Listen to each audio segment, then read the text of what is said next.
Foodi Grill will do wonders for people who can't get outside and grill.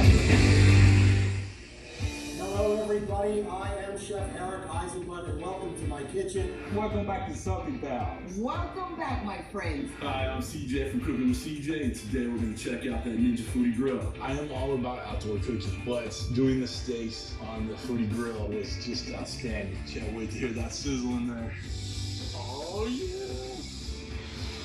Check out those sear marks. Throw our asparagus in there. Grilling inside my house. Nice medium.